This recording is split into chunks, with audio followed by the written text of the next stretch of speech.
Hey guys, it's Elizabeth McCulloch and welcome back to my channel. Today's video I'm going to be maintaining my houseplants. So usually you see me out in the garden or sowing some seeds indoors for my garden, but in today's video I'm going to be repotting some plants, refreshing the soil of some, and propagating some. But first I'm going to be showing you how I like to mix my soil. I'm going to mix up my soil now in this mixing bowl. I'm going to take the Happy Farm potting soil from Foxfarm. Now I'm adding some perlite. I got this at Lowe's. It's just the Stagreen organic. And perlite does a good job of draining or helping your soil drain.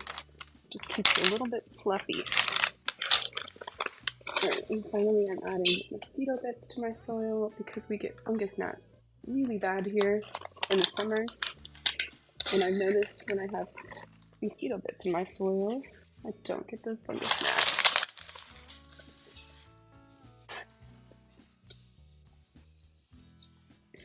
This is our final product. So you can see all the perlite in there. Looks nice and fluffy. And then the mosquito bits. I'm going to start by repotting my Cebu Blue pothos. You can see that it needs to be watered, but the roots are coming out of the bottom of the pot there, so it's just time for a bigger pot. I'm not going to mess with these roots too much. I'm going to set this aside. Now I need to repot this Scindapsus old soil in here. Now this one is probably from a cutting that I took a long time ago.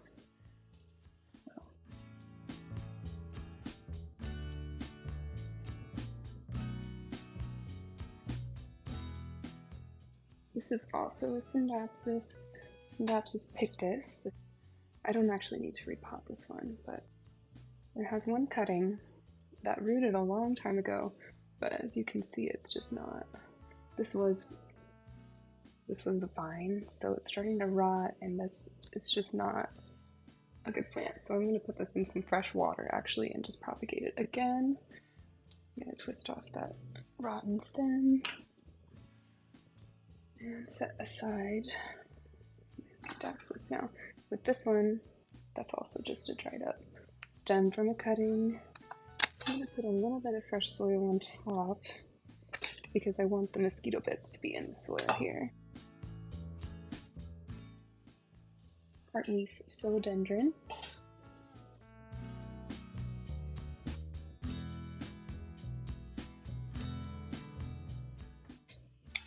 I'm sorry if I'm whispering. My son is asleep next door.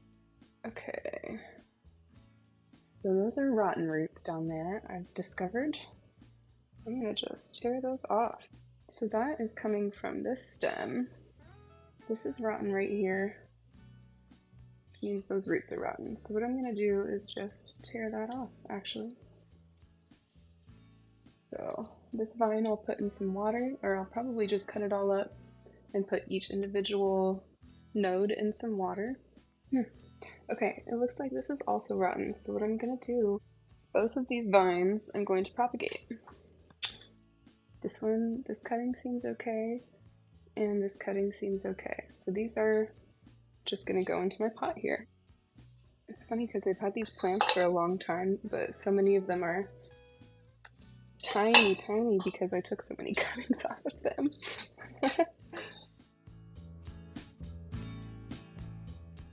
I'm kind of bummed that these vines had rotten roots, so that's definitely why the leaves are all struggling right now. I'll cut these up and hope that some of them will root. I got this begonia for Mother's Day, and just going to put it in a larger pot.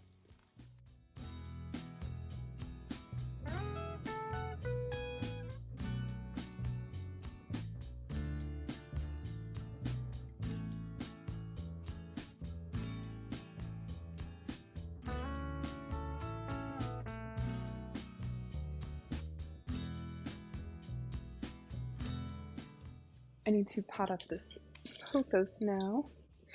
probably been in here since about August. This one I want to use as a hanging plant, so I'm going to put it in a pot from a different plant, but that comes with a hanger.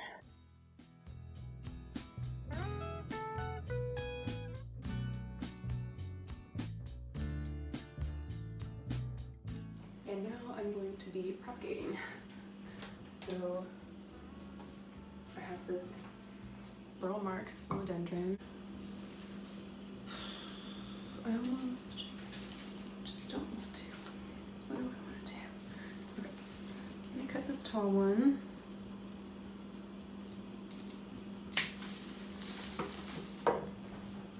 And this one I actually cut 2 nodes. So we have a node growing here at the tip of the stem, and then this is also a node.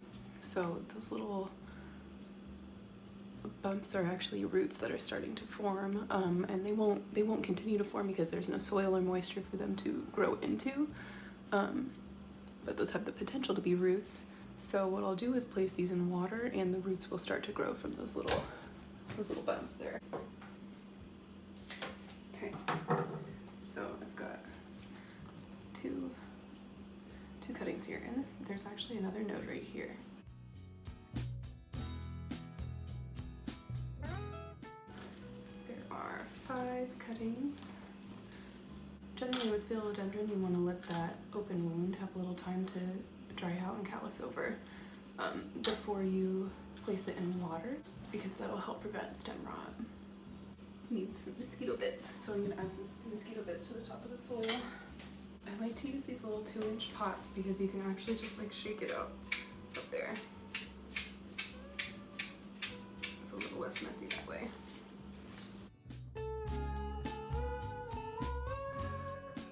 But what the heck do I do with this? Do I let it go? Can I cut the stem and like root it again?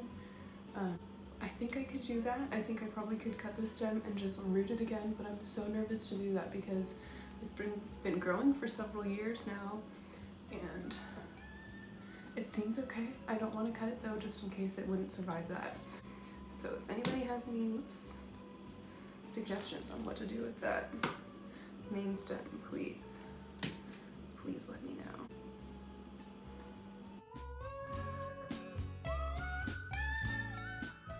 I'm going to take some cuttings from this monster Addisoni right now because I think for it to be a little bit fuller. So you can see it's quite stringy.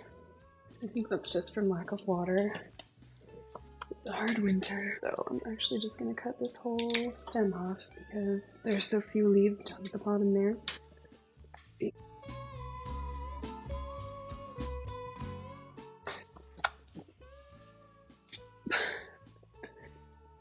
I just kind of obliterated that guy. It's going to bounce back like crazy. So each of these now is going to become its own cutting, and I like to keep my stems a little long in case in case stem rot does occur.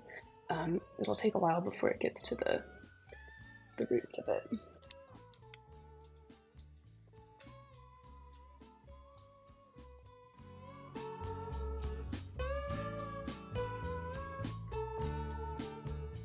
Now I'm doing my heartleaf philodendron, and I'm just doing this the same way that I did my Adansonii, and cutting between the nodes there. So each of these leaves is growing out of a node.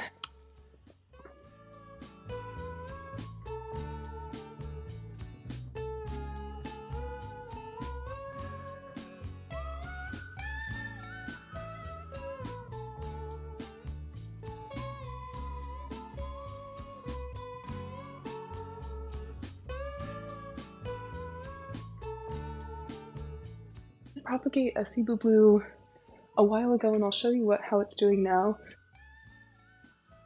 So this is how it's looking now. I really like the way that it's growing, honestly. It's pretty, I think it's really pretty and sculptural. But I just have it growing in this vase with some rocks at the bottom, so the roots kind of have something to cling to.